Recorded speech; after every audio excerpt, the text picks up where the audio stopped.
Okay, welcome everybody. We're going to be talking today about deliberate creation when it comes to relationships, and in particular to key relationships. And by key relationships, I'm talking about specific examples that we here have shared with family members, so people very close to us. So we're going to be looking at how, believe it or not, a shift in our thinking instantly changed the nature of a key relationship. And each of us has a particular example of this to recount. So, and I'm talking about an adult child, a sister, a parent, that sort of thing. So obviously very, very key relationships. And I have to say that if I had not experienced such a thing myself, I wouldn't have believed it. But I've seen it happen, and so have others here. So we want to talk to you about how that happened and how you might bring that into your own life. So Jerry and I have two very special guests here today. We have Jessica and Barbara. Now, so both of us are going to be talking, Audrey's going to be talking about how we've actually gone through this whole process. But first of all, just like to ask Jessica how you got involved in this kind of work.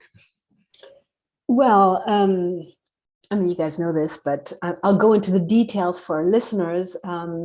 I was exposed to the Seth material when I was 18. My mom was into all that sort of stuff. You know, she had all the Seth material, all the Seth books. She had all the Castaneda books, Yogananda, Krishnamurti, Gurdjieff. I mean, all the great thinkers, of pretty much from the 60s onward, were in her library. And so I was exposed to that sort of stuff from an early age. And I started reading it when I was about 18, 19.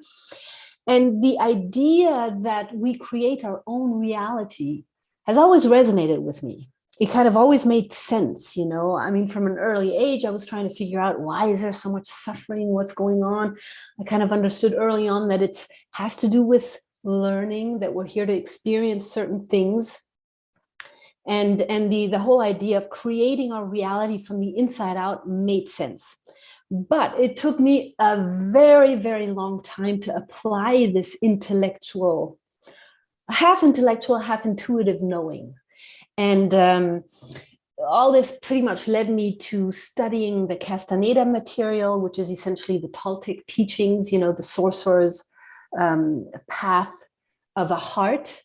I spent some time with Castaneda, I really delved into all this. And I learned that everything is made up of energy, and that we have the power to manipulate the energy that composes our world, our reality. Still, though, that's a very challenging thing to do. There's a lot of training that's involved in, being a deliberate manipulator in those terms. And I was able to apply it to a rather unsatisfying degree, if I'll be honest. I mean, my life was difficult. Tragedy hit when I was 20. My brother died, and things were essentially always rather difficult. Okay. But this idea of we create our own reality, we create it from the inside out, was always very much present with me. And wherever I went, whatever spiritual material I delved into, I was interested in finding out how. That was really my motivating factor.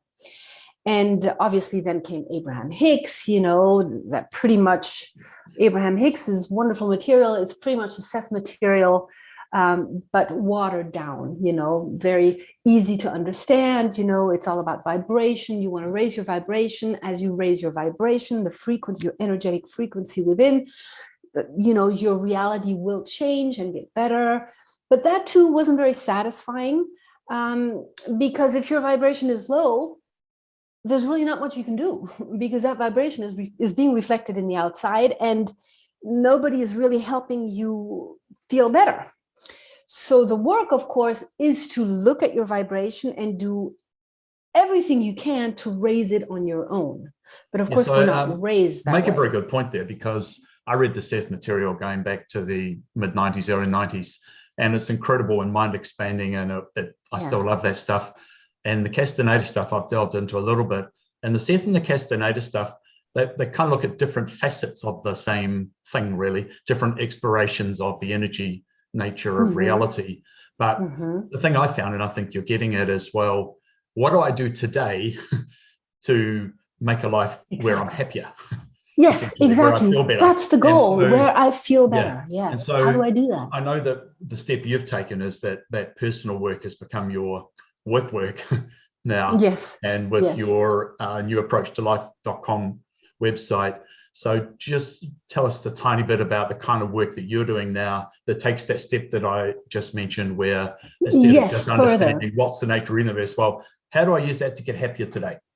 Exactly. That missing link was missing for me. I mean, I understood the whole concept. Okay, this is reality. I created it from within, etc. But how do I consciously make my reality better? How can I be happier? So I attracted eventually the teachings of Joshua into my energetic sphere, and there came the solution. Now I had all of a sudden a tool on how to actually tackle my vibration, identify my vibration in forms of limiting beliefs. My vibration is low because I have a limiting belief. And now the tool was, we can prove this limiting belief false, which was hitherto, I wasn't aware of this technique. Even though Seth, Castaneda, Abrahams give us a lot of techniques, this is the one that actually did it. This was my missing link, as far as I'm concerned, with everything I've done. And so as you identify a limiting belief and then manage to prove it false, because it can be a challenging endeavor, but if and when you prove it false, you actually change your vibration. Because you have a belief that you consider true. That's why it's a belief. What is a belief? What is a thought? A belief is a thought you think over and over and over and over again. So much so that you eventually decide it is the truth. And so you don't really know that anything else could be true as well. It is your truth, right? And so you have this limiting belief. You think it is difficult to make money, or you think it is impossible to have a better relationship with that person. That's a limiting belief. It's not the truth. You believe it to be true. So you need to prove this false. If and when you do, magic happens, because your vibration changes. As this vibration changes, you are now sending out a new frequency into the world, into the universe, to which, by means of the law of attraction, the universe responds differently. So you're not just the universe, but your reality around you, the people around you have to respond differently to your new vibration, and they do. And it sounds remarkable, but having witnessed it and seeing other glimpses of it in my life, it is extraordinary. But you're talking about beliefs, and so many people believe the things they believe they think are really actual facts, right? But if you were to really examine anybody, really examine your beliefs with some rigor, some honesty, and some authenticity, and try and detach a little bit emotionally, I've eventually realized that most things that I thought were beliefs are merely points of view or opinions. And they're unique to me, and other people don't, well, they have different versions of them.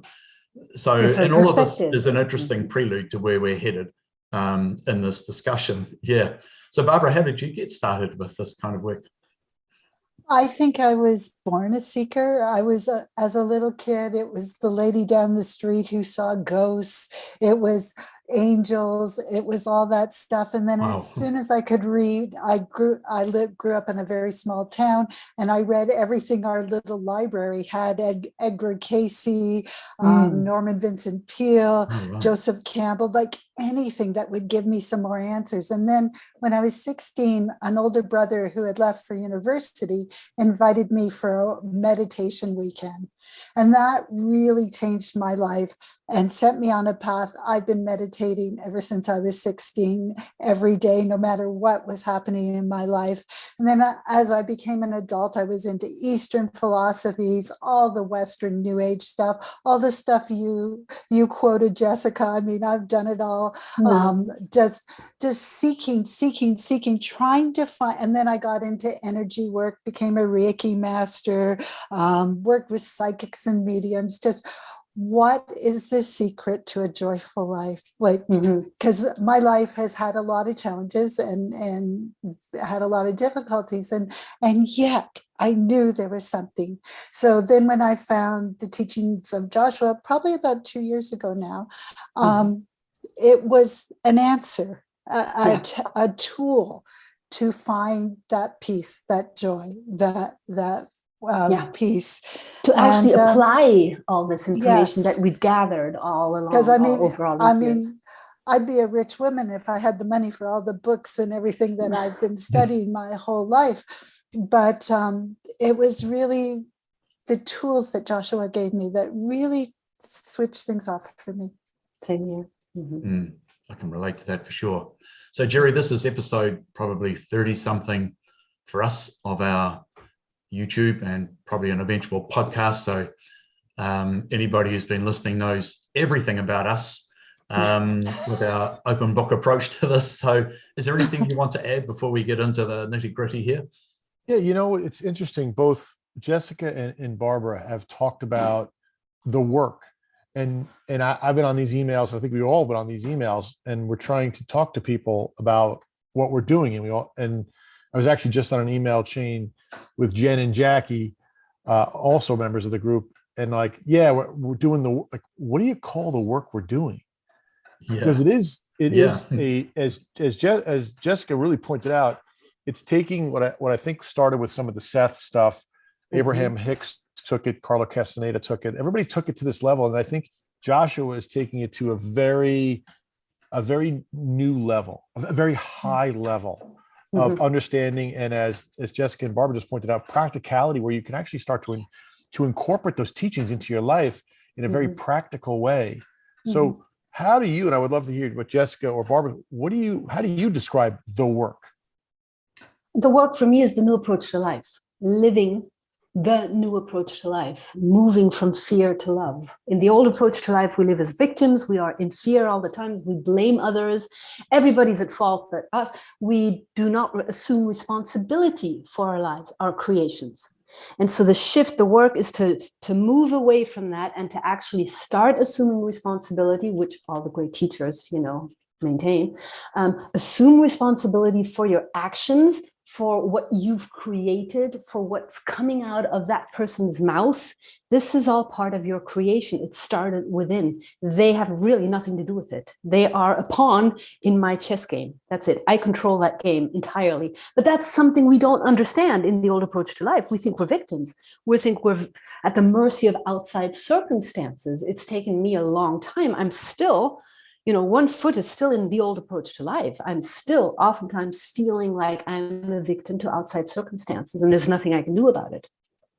And then obviously, the other foot is already firmly implanted in the new approach to life. No, hold on. This is my creation. Why did I create this? What am I learning here? How is this for me? So that's the work. Yeah, new approach to life. I would define. Yes, and newapproachtolife.com. Yeah. Yes, exactly. Yeah. It is a very good phrase, isn't it? The new approach to life. I like what Joshua said the other day, which was, what did they say? This is the love school. Love school. That was brilliant. Yes. Yeah. Oh, I love it. Yes. Yeah. That's probably not that specific, but we liked it. So Barbara, what's your answer? What's your answer to Jerry's question? How do you? It's hard to follow Jessica's elegant explanation, but for me, my work is taking responsibility for me. So when my circuit board goes off, when I feel great pain or anger or whatever, I stop, I look inward and say, what's going on here? And basically that is the work. That's it. Because once you reach that point, once you look in and say, it isn't Jessica calling me names, it's me, it's in me. And now my work is to redefine that. Yes. Redefine your perception of self. Beautiful. Yeah. And even if you look in the Bible, it says you got to put the work in. Now we all interpret that like that phrase, right, into our lives today. But it was written, part of it, obviously, 2,000 or 3,000 years ago. And it really does, Barbara, that's just so beautiful the way you said that. Putting the work is actually looking inward for answers versus, as Jessica just said, looking outward for answers, right? Yeah. Because that's putting the work in. Everybody thinks putting the work is going 9 to 5, or as we do 7 to 7but right? That's changing others. Yeah. Changing others. That's the work in the old approach to life. Yes. Control. Yeah. Control. But the courageous part, or the part that is the work, is identifying a fear and pushing past the fear. An irrational fear. A real fear is one where you're in bodily danger, but every other fear, as we know, is irrational, and Yes. to actually accept that and then learn how to push past those fears. That's kind of the work, really, isn't it? Yeah. Especially when there's great emotion involved, like great Yes. pain, great anger, and you have to, I really want to blame you. I really want to blame outside conditions, and I have to pull it in and look at me. Well, that's probably the perfect launching point to start with some of these specific events that happen. So Jessica, would you like to talk first about your relationship with your sister and how you changed your thinking and the impact it had on your relationship with her? Yes. So my sister and I were twins, fraternal twins. It's a long story. I'm not going to go into that, but there's great love. There's always been great, I mean, massive love. Okay. So that was always the underlying love emotion between us. However, and I'm going to describe her in the old approach to life, because that is absolutely no longer applies. In the old approach to life, I would have described her as being a very difficult person due to the conditions of her birth. Actually, I'm going to add that. My mom conceived me, but apparently a medical phenomenon occurred and she had a second ovulation and another conception took place about 3 months after one baby was conceived here. And so they didn't know this at the time. There was no ultrasound and we were lying on top of each other, but my mom had a gigantic belly. It was just ridiculous. So they were expecting one child. My parents were expecting one child, very dire financial circumstances, you know, I mean, the whole situation was quite challenging for them. They didn't even want to have me as a child, but it was too late to have an abortion at the time. So they were expecting me, and all of a sudden there's yet another child coming out. And my sister was she was totally premature. Totally premature. It was just a medical phenomenon. And so the circumstances of her birth were such, her entire conception was that she was invisible. Nobody knew she was there. Nobody expected her. So you can imagine what negative impact this would have on a little soul like that. As opposed to me, I was expected. Not that I was necessarily wanted, but, you know, here I was, and all of a sudden there was another child there. I mean, just the financial implications and a lot. My poor parents, it was a disaster. But obviously it was very difficult for my sister.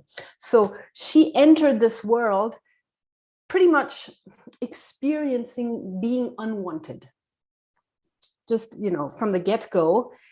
Although my parents ended up adoring us, you know, and we have a very strong, beautiful relationship, but this was her underlying exploration. This is what she came for. And so the beliefs that she adopted is that, you know, they don't love me, they don't want me, and you act out those beliefs so that they are reconfirmed, and eventually it's a pattern, and that's essentially, you know, that was her life. And that made it very difficult to get along with her, because her program was, nobody loves me. So I'm going to do everything in my power to ensure and confirm to me that people don't love me. So it was difficult to love her. You see, it was difficult to have a loving, sweet, easy relationship with her. So all this is the old approach to life. So this was my perception in the old approach to life. But it was difficult. It was extremely difficult. And eventually, once I attracted the Joshua teachings, I had the tools. But at that time, you know, I mean, I had processed them in belief and I would feel better. That was, you know, the great success story that I was able to share at that point. I hadn't in the beginning understood that this process was essentially a tool for deliberate creation. That came once I processed the latest fight that my sister had had. And when there's a fight in my family, it's just not, it's not just between my sister and me, but it's the entire family that gets involved. It's just big drama. Okay, it was awful. It was awful. It wasn't too long ago. So we were adults, you know, in our early 50s. And I was so absolutely enraged and in such a state of despair, because with everything I know, with everything I've studied, how can it possibly be that there's so much pain still, so much anger, so much aggravation, so little hope for change? I mean, it was just mind-boggling. So I processed this very, very massive, very painful event. And as I process it, now here's a key word that we want to include, which of course all of us who are familiar with the Seth material understand, is that Our outside reality is a reflection of our inside reality. If somebody bugs me, then really there's something within me that bugs me, okay? And so I was basing my search for a solution here on that principle. I said, well, my sister seems insane to me. I'm sorry, this is pure insanity. If that's what I see in her, there's gotta be insanity within. What is it? What is she reflecting back to me? What kind of insanity? And I was looking, I'm not insane. I get along with everybody, I'm fine, she's not, what's going on? But I looked and looked and looked and looked. And eventually, as I'm trying to connect with my inner self, getting some information, it hits me, oh my God, she's got a vicious circle. Her vicious circle is nobody loves me, and therefore she has to create conditions that prove that to her. My vicious circle is that I'm desperately trying to fix it. And that was earth-shattering to me. I mean, that's my insanity. That's my madness that she's been reflecting back to me over the decades, not just years, decades, okay? Look at my insanity. What is it? And now I had to define my insanity, my madness, and really look at it. Yes, everything I've done, every study, every spiritual search of mine was motivated by this need to fix these conditions, to create harmony in our family, to bring peace back so that I could feel better. Okay, and I'm realizing, okay, hold on. She and I came here for this experience, for this exploration, this emotional exploration. Therefore, we both agreed to it. We both signed up for it. Therefore, my insanity stops now. I will no longer try to fix the situation. And I have to include here that the need to fix the situation was extremely intense. I was really a desperate point of view because a desperate place, because it wasn't just for me, for my sake, but it was also for my parents' sake. Everybody was extremely unhappy. And so I'm like, okay, fine. This ends right now. My insanity ends here and now. If my parents are going to cry, they will have to cry. I won't interfere. I'm going to step out and stop my insanity. If my sister continues with her pattern, that is her right. My freedom is to step out of that circle now and stop my insanity. And so I did. This was very clear. And you have to understand how cornered I was. I mean, I was absolutely desperate. I really didn't want to live another year like that. I was done with this exploration. If I didn't know how to solve this, I might as well check out. So I was that cornered. I felt that cornered, which made my decision that much more sober. It was sober. There was a degree of irrefutability. This is it, or else I die, pretty much. That's how intent I felt about my decision. In other words, it was absolutely genuine. So here is a new feeling, a new reality going on with me that I became aware of. Obviously, there's a new signal going out. So I had finished this process. I explained the process to my mom. I was at my mom's house at the time. My sister and her husband had already left. Of course, it was a gigantic fight, with doors slammed and all that. And I explained everything to my mom, who understands the whole concept, having, read all these books herself and studied all this herself. It makes sense to her. The second I finished explaining what my sister so graciously showed me, my insanity, my madness, the second I finished talking, explaining that to her, the phone rings and my sister's on the phone. And she's like, can we come back? Now, they had already been gone about an hour, exactly. I mean, you don't know my sister, but this was a miracle in itself. Because typically it was like, okay, she's not going to talk to us, retaliation, the silent treatment, and we're only going to talk if and when we apologize.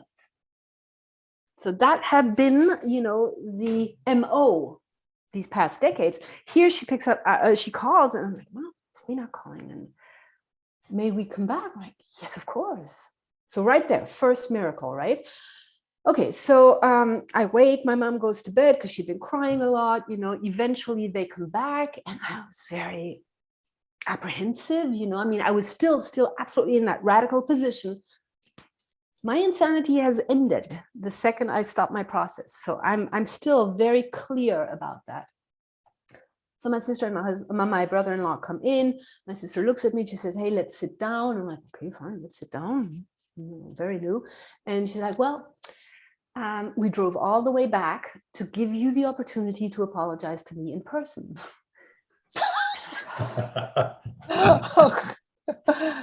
Well, you see, it was still, the momentum of my old vibration was obviously still active, you see. But because I had reached this point of no return, this, Castaneda readers will understand it when I say I had been to Ixtlan, there was no coming back. He said there was no going back. So I had reached this point of no return. All I could do is look at her and said, Mina, I wish I could, but I can't. I cannot apologize for something I don't feel warrants an apology. So for the first time in my life, I was authentic. I just couldn't, for the life of me. I could not, for her sake or my parents' sake or anybody's sake, lie. And so I said that. And my brother-in-law looks at me and he goes, "Oh," he's completely deflated. Like he just wanted me to say it so that we could all be at peace again, right? But I couldn't. And so my sister looks at me enraged, hurt to the core. Like her tears are coming up. I mean, she was in so much pain, but she controlled herself. And then she just, with tears in her eyes, she just gets up and walks away and hides in a room, in my mom's guest room. And I look at my brother-in-law and he's like disgusted with me and he just rolls his eyes and just gets up and I'm like, oh gosh, okay. But I couldn't go back, right? So this is now what I'm dealing with. I'm like, oh, okay, what do I do? Oh my God, I was so apprehensive. An hour goes by. I think my sister, took a nap or something. I don't know what she did in the room, but an hour goes by and she comes out. She looks at me and she says, "Please forgive me." And she embraces me. Wow. And I hold her and she starts crying. Oh. Oh my God. Oh, wow. Then my mom comes out and she goes to my mom and says, "Please forgive me." And that evening, she goes to my dad and says, "Please forgive me." And I mean, you have no idea how monumental this shift, this, it was miraculous. It was a new reality. It was nothing I could have even conceived. It was so unfathomable, for me. And so that was that. And my sister and I have been the loving friends. We'd always loved each other. There was never any open hatred, but it was so difficult.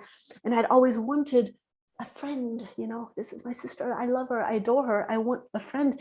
And ever since then, we've been friends, adoring friends, talking to each other 3 times a day, never. I mean, that was the last time I had a blow up with my sister. Now she and my parents still have, their patterns going on because they didn't really work on their limiting beliefs, the reasons why things are happening in their reality the way it is. But when they have their fights, I step out. Not only do I step out, but I support my sister because I see her point of view. I can actually help her. And so this was almost 2.5 years ago, almost 3 years ago. And that was that. This is my beloved sister. And what came out afterwards, and this is something that is, this becomes apparent when you are a seasoned practitioner of the law of attraction, the teachings of Joshua, your reality obviously changes. You see, you actually are responsible for all of a sudden creating a new preferred reality. But what became apparent to me afterwards was I realized how great and how grand my sister's service to me had been over all these years. Because yes, she came for her very difficult relationships. Obviously this is something that she wanted to explore, but it was clear to me all of a sudden that she would have continued suffering these negative relationships for my sake until I got it. And it's almost as if I saw this movie all of a sudden where I see my sister and I non-physical, and she's like, "Yeah, I'm going to do this for you. I'm going to be really difficult for you so that you can understand what you want to understand, and I'll do it for as long as it takes." So that part there is another let it not be next so level. long, please. That is another Yes. next level concept, isn't it?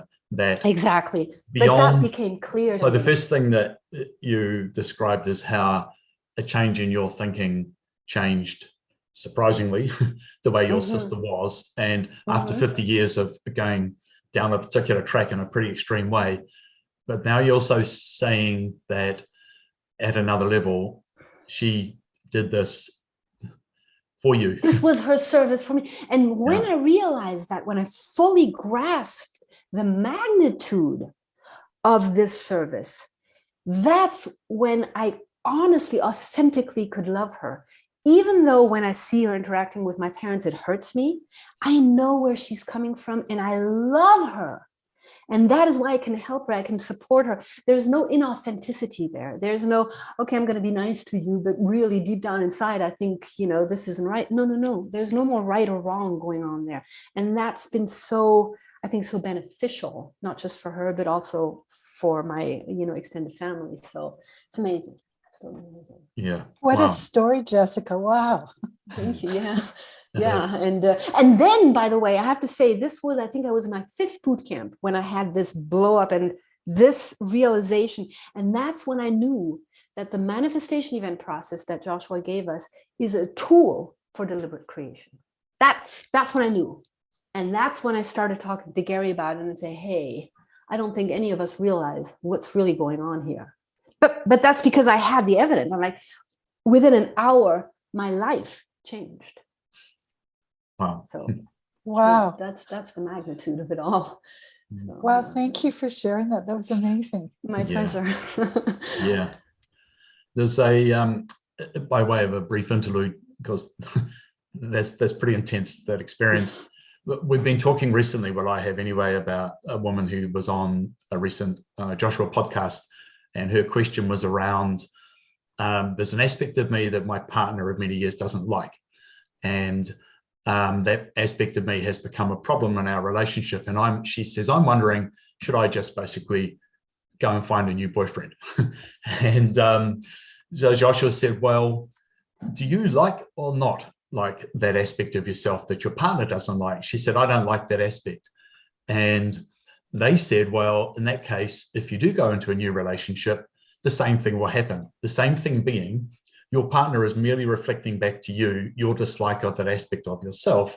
And if you go into a new relationship with that same dislike of that aspect of yourself, nothing will change. So really your work is to actually love that aspect of yourself. So that really for me was like a relatively straightforward situation where I really absorbed the idea that when people upset me with something they do or say, a lot of the time it's going to be, oh, they're reflecting back something about myself that I don't like, meaning that there's a gap between how I see it and my inner self is seeing it, which is the angst, where the negative emotion, the uncomfortable feeling comes in. So in a very simple way, this is the kind of idea that we are working on. You've taken it to a far greater level than a 10-year irritation in a relationship. This is 50 years for one of the most core relationships in your life. But I have to say, it doesn't matter. It doesn't matter. It's about identifying a limiting belief. It just took me so long to identify it. It took me so long to realize what she's reflecting back to me. I didn't see the insanity in me, even though it was there, the madness. It is a weird thing when you discover a profound limiting or core belief after many decades, right? And you think, how did I get to 40, 50 or 60 carrying that load, and how these other participants in my life and in my journey, they were all playing along all this time. It's like, couldn't we have done a bit quicker, please? Yeah, So Jessica, what was the significance, taking what Rob just said, which I love, by the way, it's such a profound, and I think Rob sort of named it the JoJo experience or the JoJo response, right? Right. So when you didn't apologize to your sister, right? What was that reflecting within you? There was a point of no return. I couldn't act the way I had acted for some 50 years. I just couldn't. I didn't know how. It was impossible. But really, if you think about energetically or in terms of vibration or frequency, there was a different frequency within me. It wasn't a frequency of fear, you see, because ultimately I'd always acted. I would have apologized out of fear of ramifications, retaliation. I'm going to do it for my parents. I'm going to do it because I want my sister to be happy and calm down, you see. I mean, but I no longer had this fear. That was it. I was, Castaneda describes it as a point of no mercy. This was it. It was utter sobriety, no mercy, not just for her, but for me. No, this is it. This is the reality of me now. So it's a different frequency, and that is the new signal that I now all of a sudden emanated, sent out into my outside reality, to which the universe responds and the people in it. That's how it works. That's as far as I can go in my intellectual explanation of it. Seth, of course, is very detailed in explaining the electromagnetic energy and how the atoms and neurons and the electrons change, you know. I mean, he goes into the details of how we actually create reality, you know. But it was a new signal as far as I'm concerned. I felt it. It was there. It was genuine. It was strong. And that's that. The world changes. And so with all of that conflict, right, that was going on with you, but what was that about yourself that was being reflected back to you through your sister? My insanity, my desperation, my vicious circle of needing to fix the conditions. I need everybody happy. I need harmony so that I can feel better. That was my insane routine. And I used my to have sister. apologized at that moment would have been inauthentic, continuing the routine, because you would have continued the false, my insanity, the false scenario. Yeah. Exactly. Right. And I couldn't. The idea of you were the fixer. The idea of, okay, I'm the just going fixer. back to fixing I again. came to Earth to fix my family. Okay, they all need fixing. You see, they need to know how to love. They need to be happy. Everybody needs to. Harmony is the most important thing, as far as I'm concerned. And I'm gonna tell them how to do it. See, that was my insanity. So Jessica, can I ask beautiful. you a question? In that moment where your sister, after driving an hour back, sat in front of you and said, I'm giving you the opportunity to apologize, did you feel a lot of fear?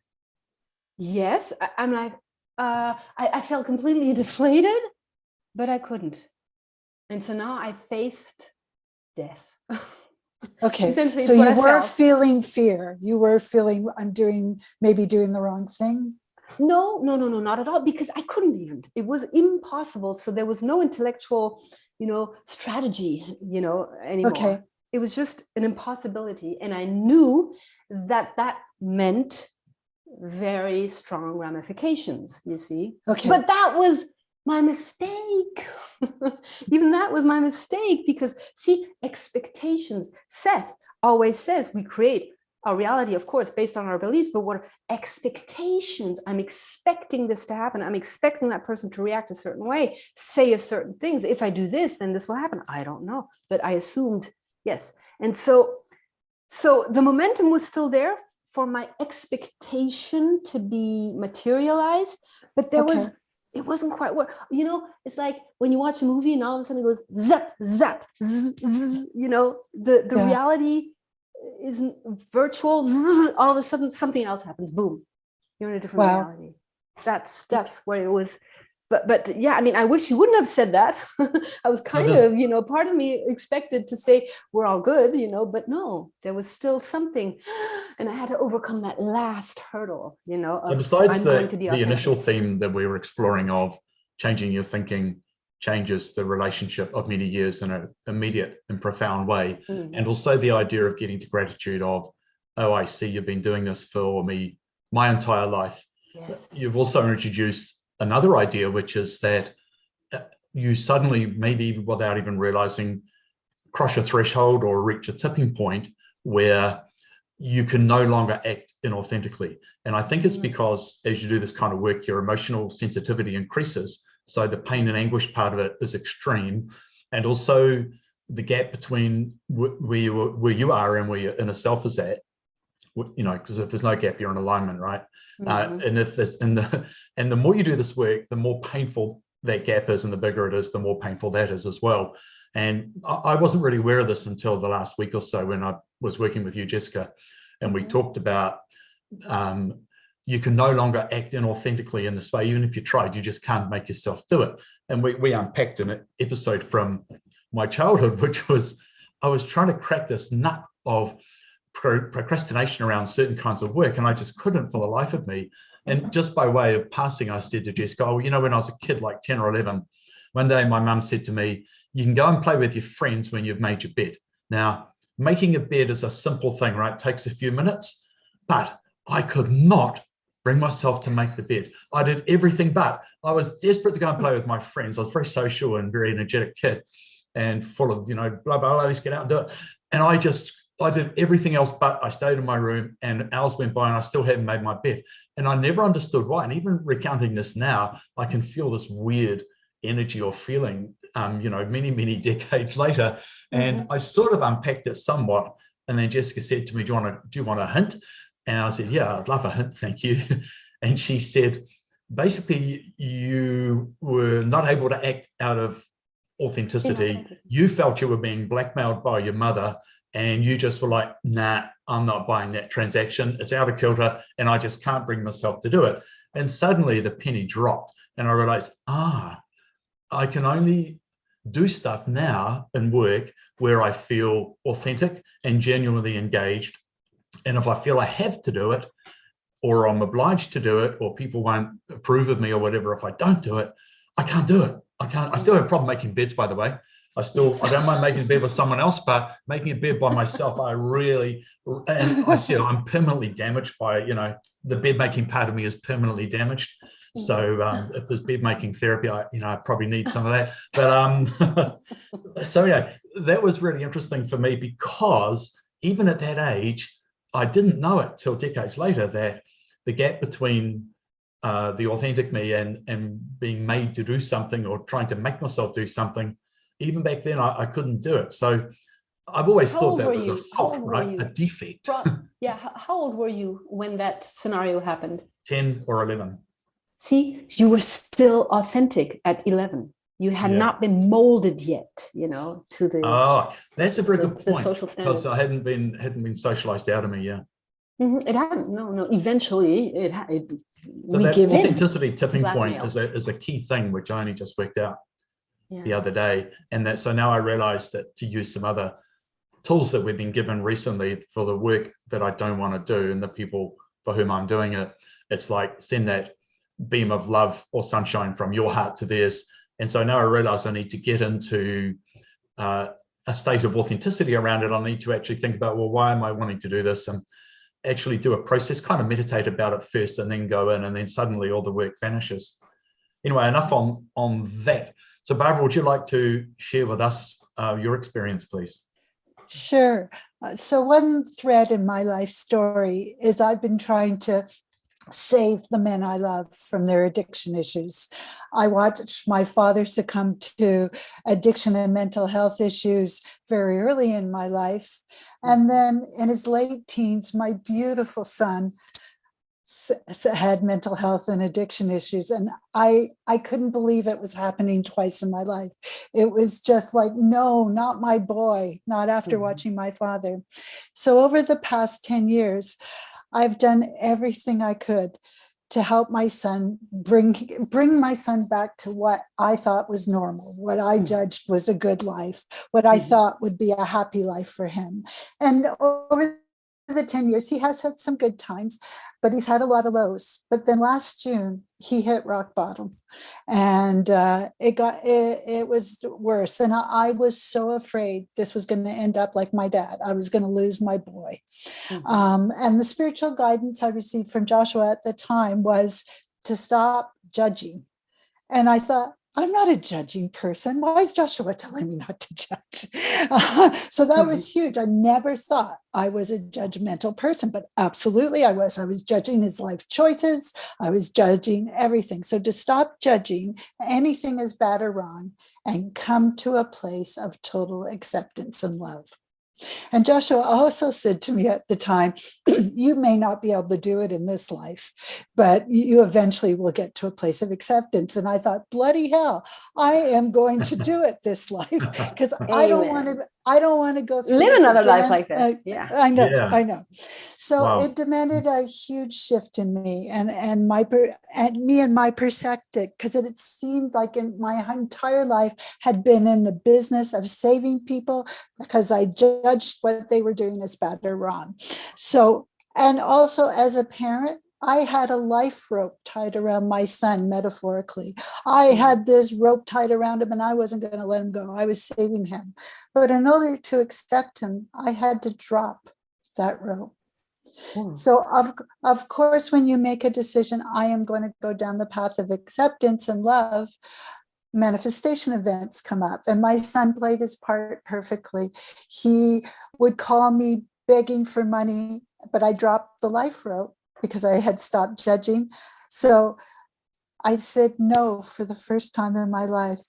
And it was so hard, but I had no other choice. There was, and my phone would be ringing and it'd be him, and my husband would be looking at me, and I couldn't answer the phone because I knew he would be begging me to save him from whatever mess he was in. And I imagined him underneath a bridge. I imagined him in all sorts of horrible situations, but I couldn't, like you, Jessica, I was absolutely terrified that I was going to help my son's demise, but I could not go down the path. I just kept trying to accept him.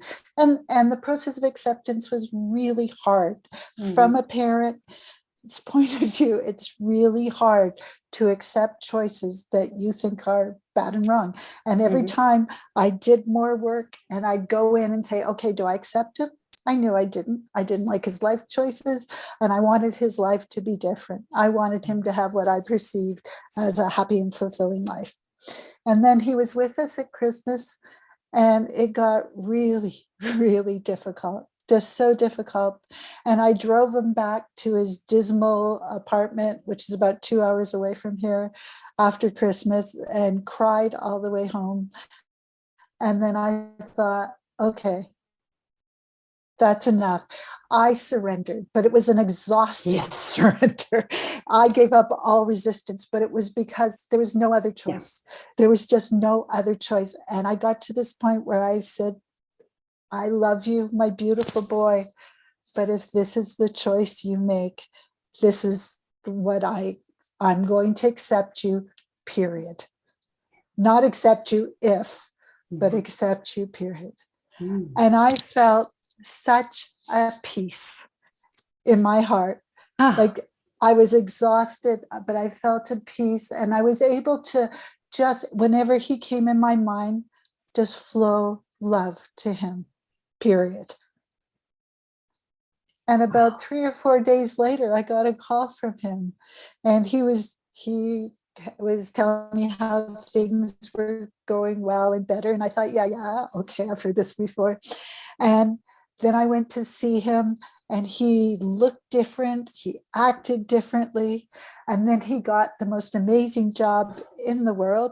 And I don't even know how that happened. And he has progressively just shifted. And I still work on acceptance. I mean, but it's there now. There's no other choice. I'm not judging his life. And the beautiful thing is, I'm not judging anyone else's life either. It's amazing. And the shift in me shifted him. It was like, just like your sister, it was like, Mom, I'm going to work with you on acceptance until you get it. And it may destroy me, but I am going to work with you on acceptance until you get it. And it's like he picked up his grandfather's mantle and said, okay, she didn't get it with you, so she's going to get it with me. And he was just with me last week, and he's a different person. He is a different person. It's miraculous. It's crazy. And that's deliberate creation right there. You changed your signal. And the beautiful thing, if I may just add, is that as we're changing the signal, as we're understanding what's going on, as we're surrendering, accepting, etc., we're not just setting ourselves free, but we're setting them free. Yes, that's exactly of their promise to us. The contract is now void. You are free to be happy, do whatever you really want to do, because I learned my lesson. Thank you very much. It's amazing. It's amazing. Yeah, it is. Bravo. It's astounding. This is deliberate creation at the highest level, because if you're dealing with a child, I mean, the limiting beliefs surrounding children and the need for a parent to see them safe and protect them is It's insane. But isn't it amazing that once you set him free, the power he has to turn his life around like that? I know. I mean, it I would have been know. one thing, his demeanor is changing, but to find a super cool job like that out of the I know. blue, that's the power. And he's working on a piece of research. He said, it's funny, just in the last couple of weeks, this idea came into me, and I'm doing this and I'm doing He's this. liberated. Yes. Whew, fantastic. So now I have maternal guilt that I caused him by not learning acceptance fast enough. I had the same thing with my sister. I tell my mom, oh my God, all this suffering Oh my God, that's for a twist of me. spiritual fate. Oh yeah, yeah. But that makes me realize her sacrifice even more, and I love her all the more for it. By the way, I'm so glad you brought that up just now, because it brings us to Joshua and the act of forgiveness. Remember, the definition of true forgiveness is to come to a place of gratitude. You, the victim of this situation, as you perceived yourself to be, are now at a place of feeling genuine gratitude towards the perpetrator. As you send out this genuine feeling of gratitude, you complete the act of forgiveness, love, liberation, contract, sever. It's so amazing. It's Yeah. so amazing. I still can't believe it. It's unbelievable, yes. So Yeah. you have completed the act of forgiveness, I think, in doing what you've done, which is high level, really high level creation. You have forgiven not just your son, but your father and yourself. Because we always, when we are dealing with addiction, we always think we're responsible to a certain degree, no matter what. So there's a whole lineage exploration that is being wrapped up thanks to you. So at what level Hopefully. do you see these agreements are made? Is this about pre-birth intentions in these examples you've given? Are you talking to me, Rob? Either of you? Yeah. No. So what was the question? Are there pre-birth so agreements? at what level are these agreements, like between you and your sister and Barbara and her son? At what level are these agreements? This, to do decades of this stuff. Is that about pre-birth intentions? Oh yeah.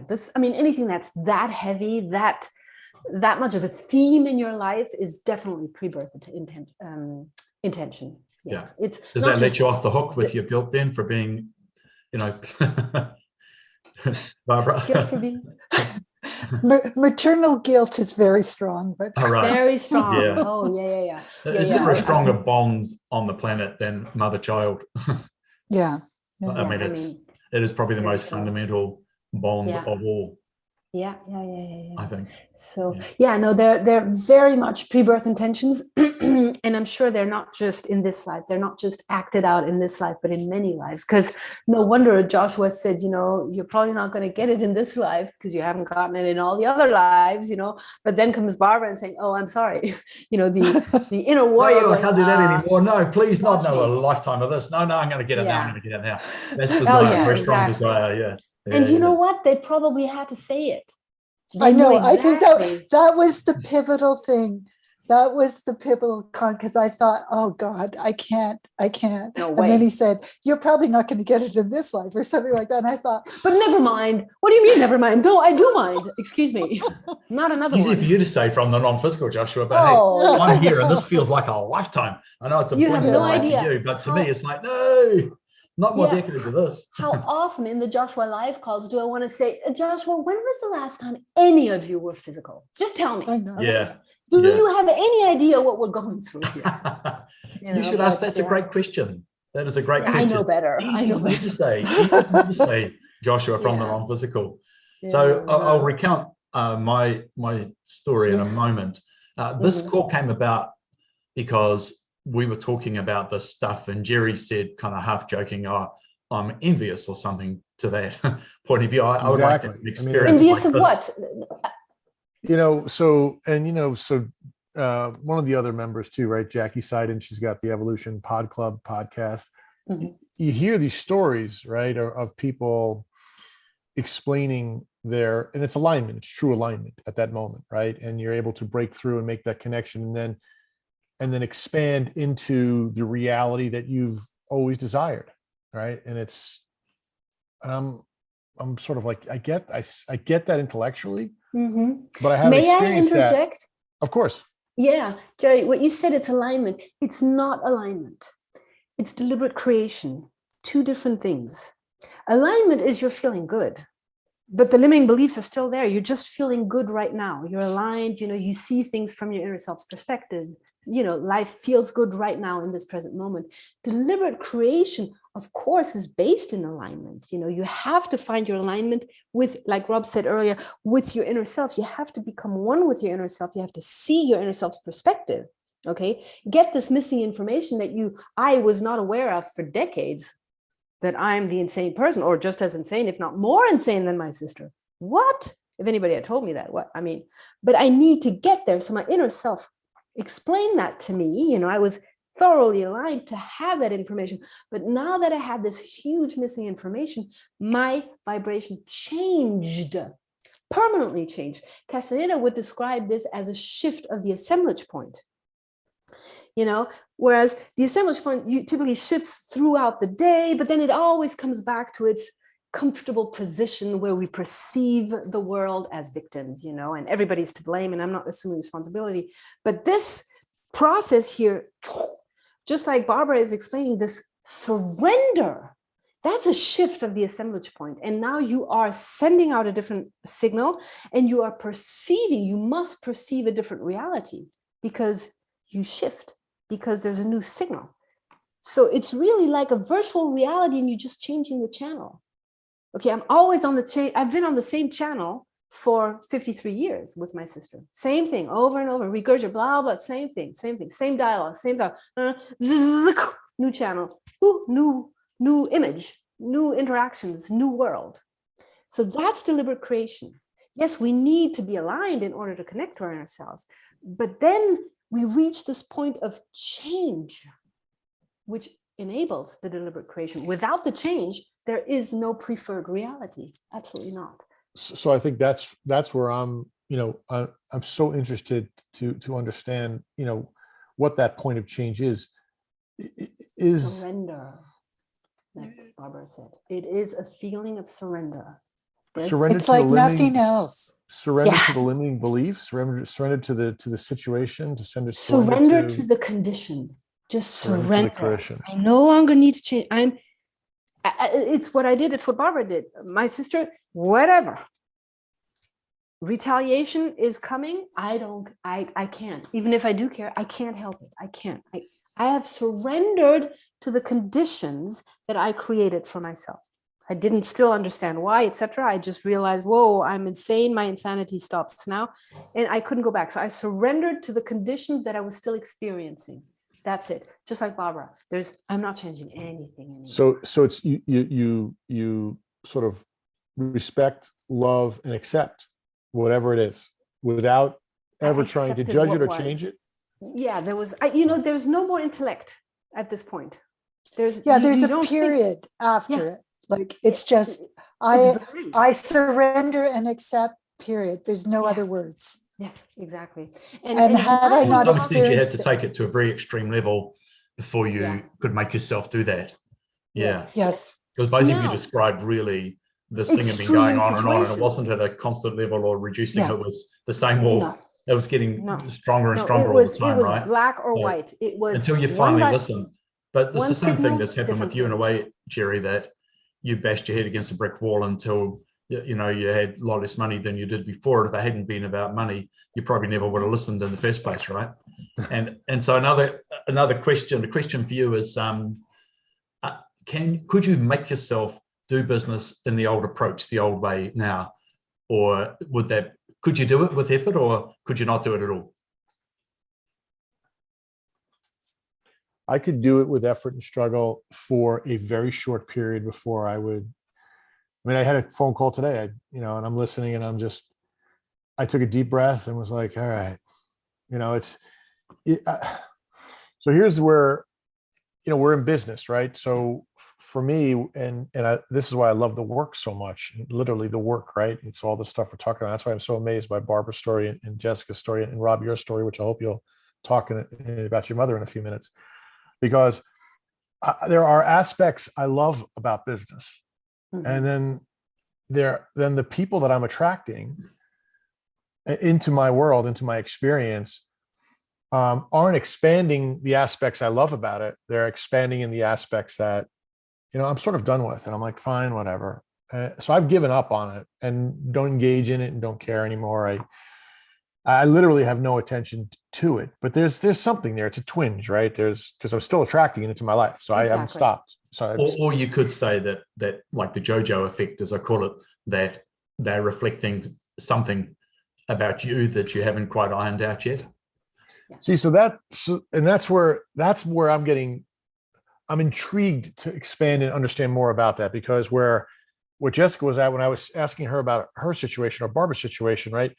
It wasn't really a reflection, a one-to-one reflection, right? Of their aspect, as in JoJo's situation, which is a one-to-one reflection, right? There's an aspect I don't like. Well, bam, we're talking about it from two different perspectives. But if you're talking about something simple like relationships with people you bump into in business, the kind of relatively uncomplicated version, which I call the JoJo effect, that yes. applies there. What Barbara and Jessica talked about is something really yes. fundamental and far bigger, with far more energy and far more years and far more history and pre-birth intentions and all the rest of it. I see that as kind of a different order of magnitude than like the experience I had this week, where people annoyed me in business and I realized, they're reflecting back to me my need to be right, or that sort of thing. And it was quite unpleasant, but it was like, okay, thank you for bouncing.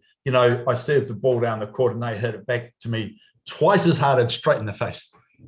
Right, but there is really no difference. It's the same thing. It's just that the JoJo story is very simple and easy to understand. Yes. Yeah. Whereas to unpack what you two have talked about is quite complex. Sorry, what's that? Even in terms of deliberate creation, Barbara and I, we have extreme stories, lots of momentum. But it is deliberate creation, whether somebody smiles at you on the street. That too is an act of deliberate creation, because you are feeling great, you're doing the work, you're aligned, and somebody wishes you a great day. That's an act of deliberate creation. You created that. Okay. So it's not about the magnitude of the negativity. But are we actually creating? It's really about, are we actually creating if everything already exists, if everything in the universe you could think of or couldn't even think of already exists? Are we not just expanding vibrationally to attract versus create? Because creation's done. No, aren't we just changing our vibration? Every single millisecond of our day. You see, this computer screen, I'm recreating it every millisecond. There's the law of continuity that gives me the impression that these walls, this chair is constant, but it isn't. Nothing is. We are creating every millisecond. We just have the impression that there's a sense of constancy and continuity. But that's the law of continuity for us, so that we can have a platform to work in, But we are creating everything anew. That's why they say, this is a new day. Wake up, this is a brand new day. Abraham, everybody says this is a brand new day. But we are just caught up in this self-talk and this momentum of negativity. So we create the same day as we had yesterday, but we are recreating it nonetheless. You see, so it's a new creation. We are creators. A really powerful concept, because I grasp a hold of that. I've known this intuitively forever, first thing in the morning, and then the habits and beliefs kind of take hold, and the complete newness and freshness and freedom and possibility of that moment, the first moments of the day, slowly ebb away. But it doesn't have to be that way. So I'm glad you raised that point, because I've felt that way forever since I was a little kid. There's actually a book. I think Tom Bilyeu wrote a book. By the time you're 35, 95%. I mean, science had measured it, and I'm not quite sure what the exact study was, but 95% of your actions are habitual. By the time you're 35. By the time you're 6, actually. Yeah. Because we've adopted boys have adopted their limiting beliefs by the time they're 4, girls by the time they're 6. That's it. So these first 4 or 6 years are being recreated over and over and over and over again. That's it. But it doesn't have to be that way, No, we know better. And if we could find a pattern interrupt that was a bit quicker and easier and less painful than what you two have described to us, that would be nice. But essentially it was the tool. The tool is still the same. Just look at it, identify your limiting belief. Yeah. How is this for you? If you spend many lifetimes exploring it, then I guess to nail it in the scale of things in a world where time doesn't really exist, universe where time doesn't exist, it's like it just felt like a long time. Yeah. So yeah, because I think just because where I'm sort of I get crossed is the idea of law of attraction, that everything already exists, all your desires exist, right? So you expand vibrationally to it. And then the law of creation is that we're creating these we're creating a life one at a time, right? Or one, whatever moment millisecond at a time. Moment at a time. See, not only do I love the concept, it's like it connects right to your heart. You feel it. And where I'm amazed at where your stories are, everybody here, they're all stories, is I'm like, I guess I'm just not surrendering enough to the moment. I still have a twinge of control where I'm accepting it, but I'm not surrendering to it. And I think there's a difference. And that's what I'm sort of looking for in all these different stories. The difference is your limiting beliefs, the truths that you carry within you, won't allow you to do that. Just like Barbara said, his life is wrong. It's bad. His choices are bad. It's tolerance, right? So it's not acceptance. You fool yourself into thinking it's acceptance. Yes. Yeah. You're just really tolerating, but tolerating is very frustrating. I mean, that is a negative emotion. It really, I've tolerated my relationship in the family for decades. I've tolerated this, you see, and I thought I was being good and kind and helpful. I was being so inauthentic. And my sister, bless her heart, did not relent until I finally got it. I had to be authentic. And she always picked up on that. She sensed all the time that we weren't genuine. See, when we apologized, you see, like, come on, I just apologized. Yeah, but you didn't mean it. Well, exactly. I didn't mean it. Exactly. Right. I was tolerating. Right. I was doing it to keep the peace, right? I don't agree with it, but I'm going to say it because it'll keep the peace, which is tolerating. Yeah. Tolerating energy. That's it. So I was being inauthentic and she was being authentic all along. Yeah. And there's one thing to say, I accept and I forgive and all that stuff. It's easy to say intellectually, and anybody doing this work kind of says that stuff. And then sometimes you think, well, have you really, really, really in the deepest recesses of your heart, have you really got to that point, like that Barbara describes so eloquently, that like every little tiny square inch of your heart, it ended up aligned in one place, and you totally, truly, and utterly felt that feeling, and that's what changed it. Yes. Now, I want to add, though, that it doesn't have to be as strong a signal as surrender. You see, those examples that we gave, we were cornered. We needed a change. We were done for. It was this or die, essentially. Okay. But I have had, as I'm sure we all have, had experiences of deliberate creation that weren't as, drastic, as dramatic as this one, and it is exactly the same principle. You identify a limiting belief. You see, you have no idea how to prove it false because it is the truth. It's the truth according to which you've lived all these decades. How could you prove it false? But then you connect with your inner self. You manage to prove it false. You recognize how ludicrous this limiting belief was that you've firmly believed in for so long. And all of a sudden, that changes. That is a new signal. And I've had many examples where it wouldn't change overnight or within an hour, but within 2 weeks, my life changed. Work-wise, for example, you see. So it is always the same principle. It doesn't have to be surrender, because you see, if I were a listener and if I would hear this, that to me would be very abstract. How do I surrender? What does it mean to surrender? I don't know. I need some tangible, step by step. That's what I love about Joshua. You see, this is step by step. This is what you do. Describe the event, describe your emotions, thoughts, identify the prove it false. Check. Reality changes. I mean, steps, we have actual steps, you see, but the limiting beliefs are strong. There's huge momentum, and we have to reduce their intensity. We have to chip at them, you see. And Jerry, you're still in the process of chipping away at them. That's it. In this particular area of your life, because you've had examples of deliberate creation in other areas of your life, haven't you? Yeah, it never is intense. That's what I'm so. Yeah, but forget about the intensity. There's just something so attractive, and I don't mean so that tempting.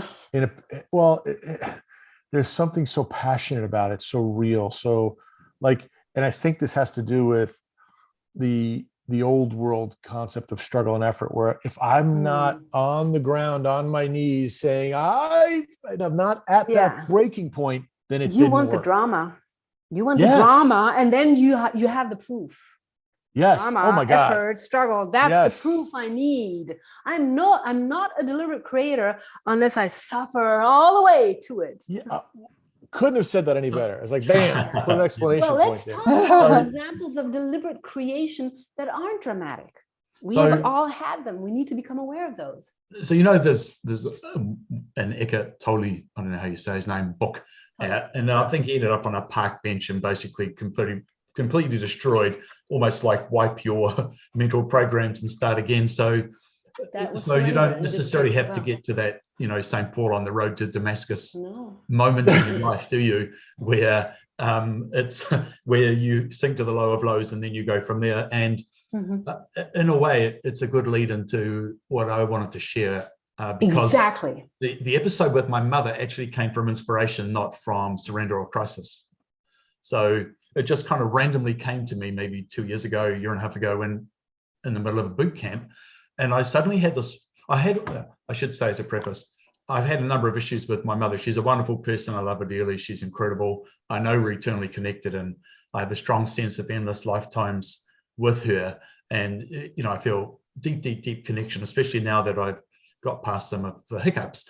And I always felt conditionally loved. I never felt unconditionally loved. And I always felt like an outsider and a rebel in the family.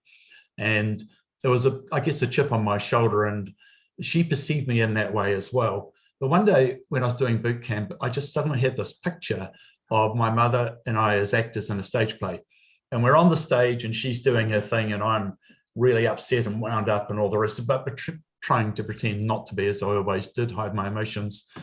And then we go off the stage, the curtain comes down and we're out the back. And I said, wow, you were so convincing there. You really had me going. I just believed every word you were saying, and I just felt it to the core of my being. That was a fabulous performance. And then we laugh and chuckle and, hug each other, and we wander off and do whatever you do after you've done an evening's acting.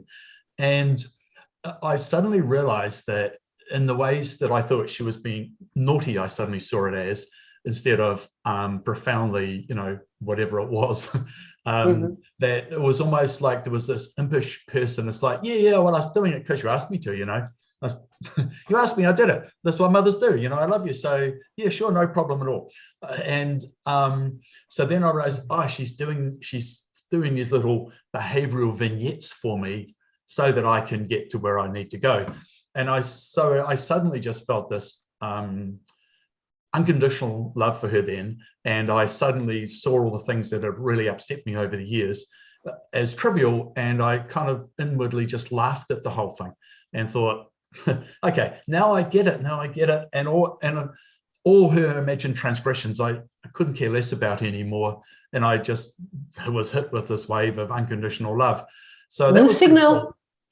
Yeah, it was very powerful, and it was just so liberating. And she lives in a different city to me.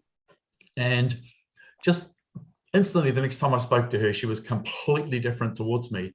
And in the past, like in the family, I know most about finance and law and estate planning and everything by a long shot. Like, I know 10 times more than the rest of the family put together. But because of my fractious, rebellious nature, I was never a suitable candidate to be to take any legal positions in her estate or her will, or to have her power of attorney for care and welfare or for finances or anything.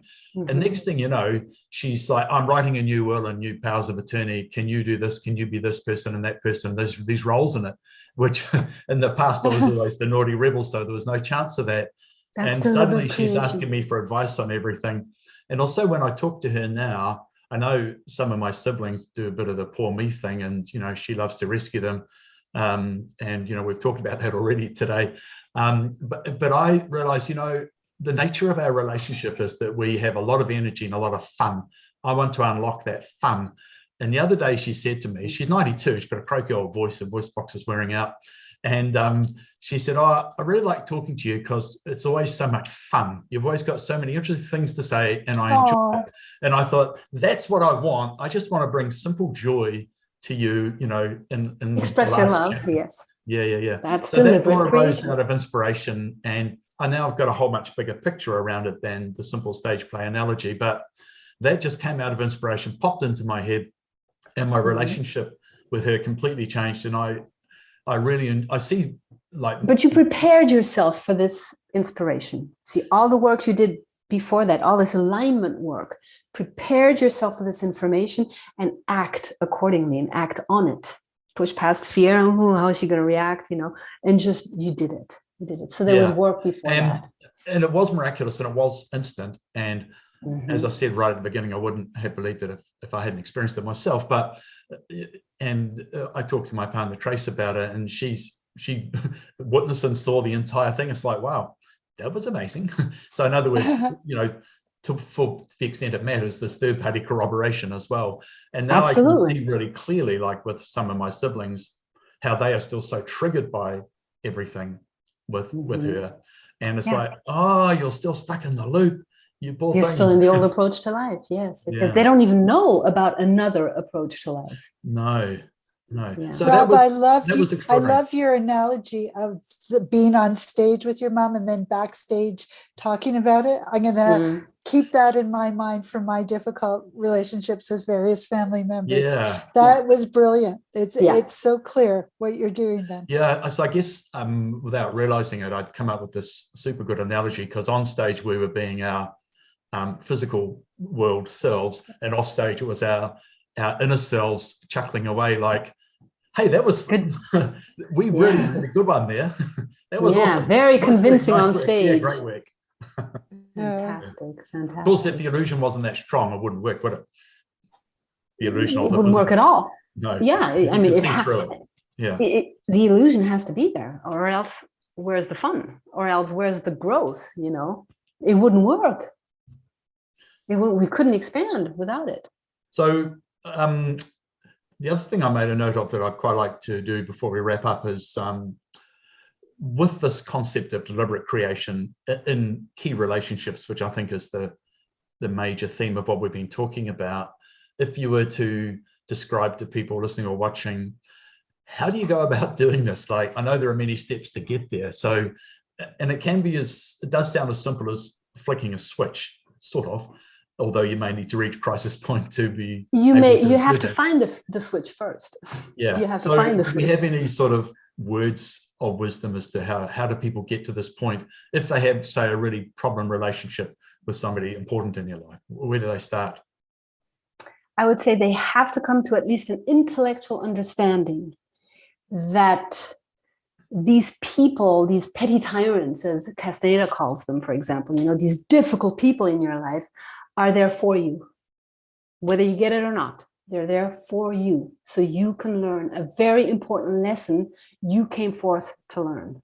That's it. They're there for you. They are your benefactors, whether you realize this or not. And this is not an easy concept when this difficult person is a real perpetrator, an aggressor. You see, it's very difficult to understand that if you see yourself as a victim, to understand that this aggressor, this perpetrator, this abuser, I mean, we're talking lots of various scenarios here, that this person is actually my benefactor, but he or she is indeed. And that's the first step right there. Intellectually, at least, you have to get yourself there. So once you do that, Jessica, as Rob, so let's just say, as soon as you see that person for your highest good and for you, I'm like, wow, this is amazing. That for you, not to you, right? They're doing it for you, they're not doing it to you. Big difference, yeah. Right, and you're able to identify that limiting belief, right? That person is now.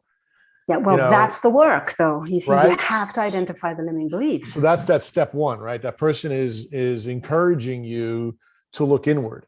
Yeah, stop looking really outward. Stop looking outward. Start looking inward. And then that's where the process starts. Like, that's it, right? It's got to start there, right? That's what I'm sort of, getting. I keep repeating some of these limiting beliefs, and I keep going through them, and I'm exploring them, and I'm enjoying the exploration. It's actually beyond, I think, enlightening, right? Because at the end you feel so much lighter. It is a beautiful process. Yeah. So for me, Rob, and I've really dived into this. I've only been doing this work with Joshua for a little over a year and a half. And before that, I was doing Abraham Hicks and Seth, right? So, Mhm. but to everyone's point, Joshua was the first one to give you tools on how to process. So That I'm I not could use anyways. Yeah. yeah, That well, I I could mean, apply. Yeah. even if you look at, what is Abraham Hicks? He's giving you the 3 things for creation, right? Or whatever, for law of attraction. Yeah, I mean, they're all giving us tools. It's just that they were not, I didn't know how to apply them because Right. I think, I think the difference being is that, those tools, we use them, law of attraction, Seth, all the different techniques that they are discussing, even Castaneda, we use them to change conditions. And Yes. that is the new aspect, of Joshua. That's what he brings to the picture. That is brand new. We no longer want to change conditions. We want to understand that these conditions are perfect, that they've been created by us, for us, and for a very good reason.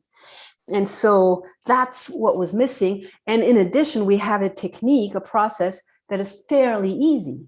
If you think about it, you see, when I think about the techniques of Seth, I mean, I can't for the life of me imagine things, and project myself into a reality that I would like, and feel it, because you have to feel the essence of what you want in order to create it, right? I have not been able to do that.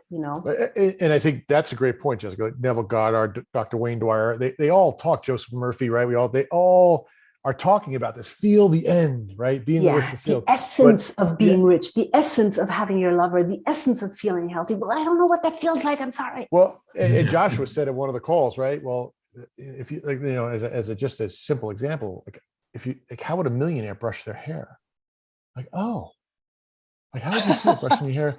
Like, I get that.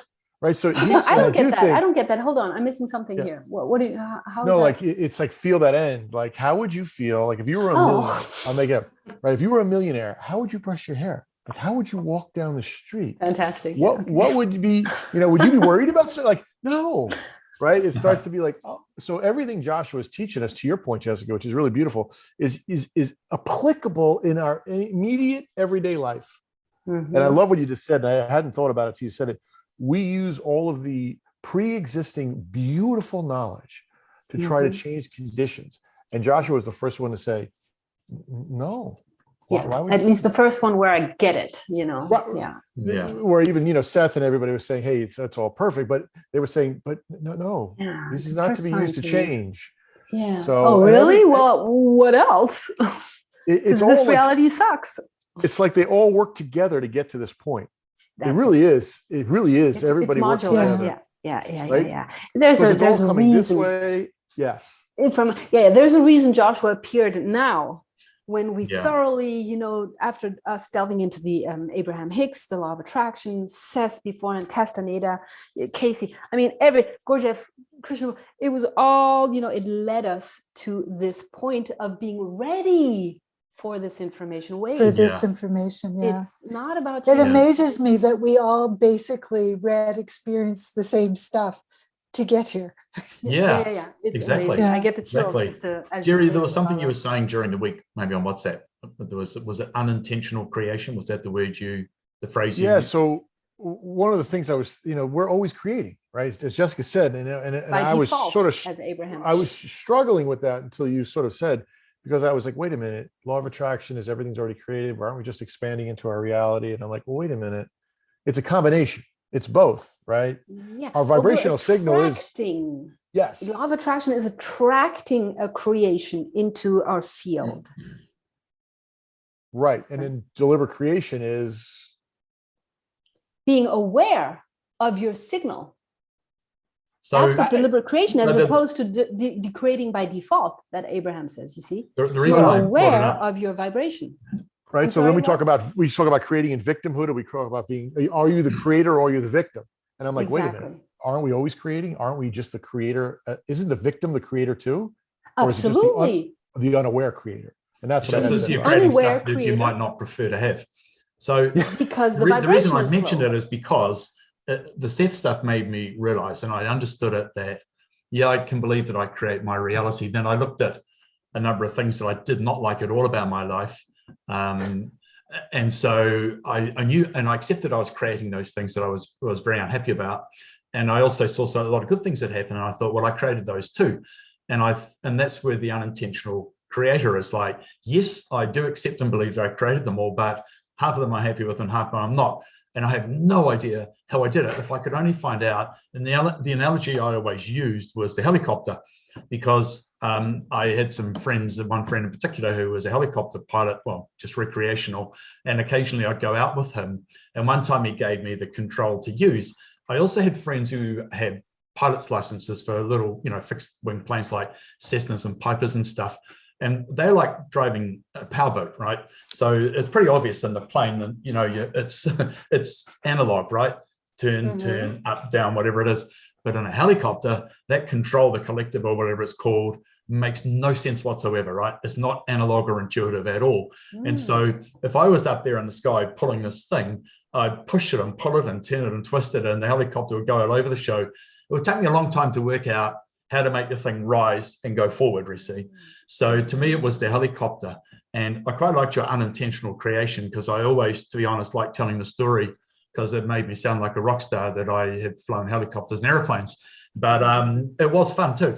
But so that was the Seth thing, you see, and all this other work I'd done is like, yeah, I accept that I'm doing it, but how do I get more of what I do want and less of what I don't want? And the Joshua work is the first work that ever started to help me unpack that.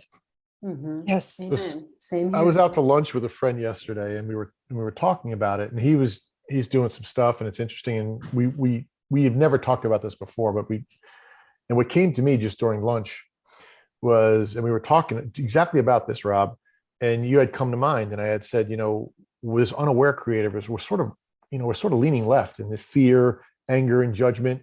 Now, if we're constantly creating, and we're always creating, but our vibrational signal is anger, is fear, is resentment, is whatever we're creating is sort of mirroring back to us that way, right? And if we're sort of leaning right in love and acceptance and joy from the higher perspective, we're going to sort of, all day long, we're leaning left, leaning right, leaning left, leaning all day long. So all these things that come back to us mirror a whole variety of good and bad. It's like, and the idea of this higher perspective of alignment is to continue to lean as right as much as possible, where you see everything and you're like, wow, this is just beautiful. And what a great time and day and a conversation. I sent a guy an email. Now, mind you, I mean, I'm at work, I'm not like this, right? So I'm always professional and loving and kind and supportive, but I'm not this. And I sent the guy an email today. I'm like, that was the most amazing. I love you. That was the most amazing conversation. You are such a beautiful human being. No. And I had said something to him that Joshua said that blew my mind, where he said, we all think the value we add to society has to do with our success, when it's not. It's the uniqueness we are. Every bit of uniqueness we have adds to the fabric of the universe. And if we dull that uniqueness, we dull our expansion. You have to explore that uniqueness. And here's a guy, he's in dreadlocks, he's in this whole thing, and he's a crazy dresser, right? And I'm just like this, we're at lunch, 3.5 hour lunch, just leaning into it. And I had said to him, I'm like, you're so beautiful right now. And I said, because without your incredible uniqueness, this universe wouldn't be as special. Like, that's it. Like, when Joshua says stuff like that, my mind explodes in because all I did my whole life was try to fit what it was to be successful. You got to be quiet. You got to be reserved. You got to fit into a certain size suit. You got to wear a certain color suit. You got to look a certain thing. You got to say you're educated. You got to say you're educated by this. You got to do that. And finally, I was like, boom, like, forget it. I just started, like, I wasn't posting anything on TikTok or social media. I didn't care anymore. Like, now I'm just having fun with my kids and my wife, and we're blasting. We're having some fun. And I'm like, I don't care anymore. Not that I don't care anymore. I just want to express love. It's not important anymore. It's not important. Well, Jessica, that's beautiful. Yeah. Right. Yeah. Yes. The importance of conforming no longer plays a role in my life or my existence. Yeah. Like, I can remember specifically not how I would word an email. Now I'm like hugs and kisses.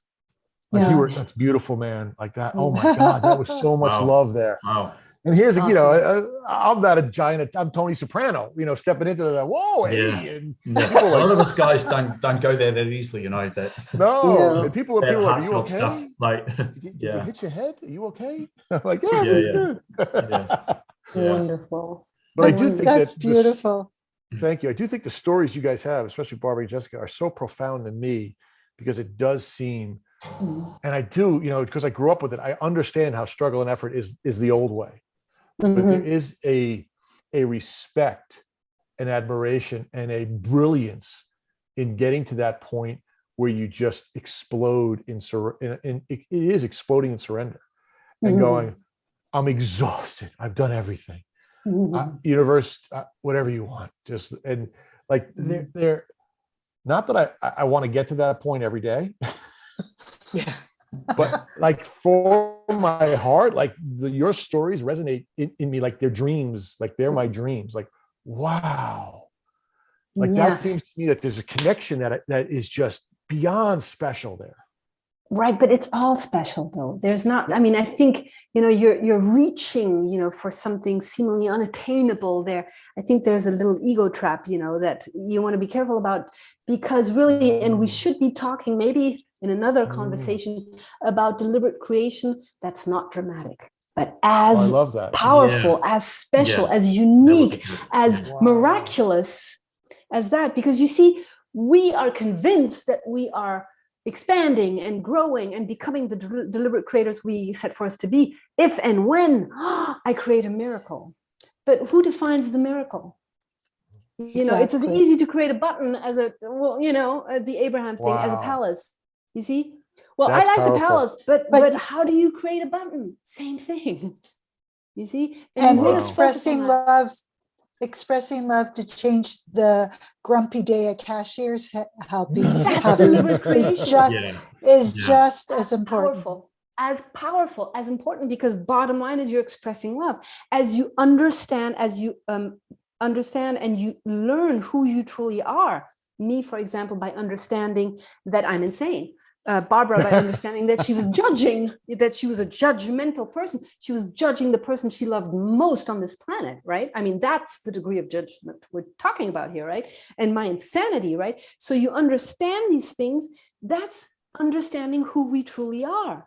This is what I'm made up of, not just my persona, hey, I'm a good girl. I'm not difficult. Everybody likes me. Therefore, you're wrong. You see, this isn't who I am. Let's understand what it is that I came forth to discover here. What feelings, what themes did I want to explore? Insanity, desperately needing to fix something in order to have some harmony that is an illusion anyways, you see? So it's all interpretations. Carlos used to always say, beware of interpretations. What's a miracle? Wow. That's interpretations. Right, you see, it's all perspective. See, I confuse interpretations with intentions. Because huge. And I'm like, what you just said there was so powerful. Wow. That's really powerful. If you think of miracles, look at your interpretation. What is a miracle? You've witnessed your children be born. The most natural thing in the world. If that's not a miracle, what is more miraculous? That has to be one of the most astonishing miracles. And yet, we can't take it for granted. Yeah. Yes, everybody takes it for granted. Yeah. Sure, semen, egg, boom, human being. I mean, hello, right? Yeah, the physical part's miraculous, and then as far as a soul or a spirit coming in, it's like the self, the identity, whatever. It's like, then the fact that we are these physical bodies, the matter that we experience, these electrons and atoms, without this force, this it force that Carlos described, this love, it's love, everything, nothing would be coherent. There would be no matter. We would just explode.